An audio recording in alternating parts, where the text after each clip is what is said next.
বানালাম গাজরের হালুয়া। একটা গ্রেটারের সাহায্যে লাল বড় বড় গাজরগুলোকে খুব ভালো মতন গ্রেট করে নিয়েছিলাম। একটা কড়াইতে বেশ খানিকটা ঘি গরম করেছি, গোটাটা ঘি দিয়েই ভাজবো। আর একটা থেকে দুটো ছোটো এলাচ একটুখানি ছেঁচে দিয়ে দিয়েছি। ঘিটা থেকে সুন্দর গন্ধ বেরোলে সেই গাজরটাকে দিয়ে ঘিয়ের সাথে বেশ ভালো মতন কম আঁচে ভাজতে হবে। ভাজতে ভাজতে লক্ষ্য রাখবে গাজরের যে কাঁচা গন্ধটা আছে সেটা যেন চলে যায়।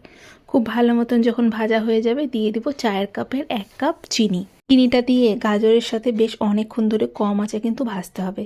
চিনি থেকে যেই জলটা বেরোবে সেটা থেকেও মোটামুটি 50 to 60% গাজর সেদ্ধ হয়ে যাবে। এবার চিনিটা যখন খুব ভালো মতন মেল্ট হয়ে গেছে তার মধ্যে দিয়ে দিলাম সেই কাপেরই 1 কাপ মেপে দুধ। দুধটা দিয়ে বেশ খানিকক্ষণ জ্বালিয়ে নিয়ে দিয়ে দিলাম বেশ খানিকটা খোয়া। খোয়াটা বেশ ভালো মতন একটা ম্যাশারের সাহায্যে মেল্ট করে গরম গরম মাখা মাখা হয়ে গেলে পরিবেশন করো, খেতে দুর্দান্ত লাগে।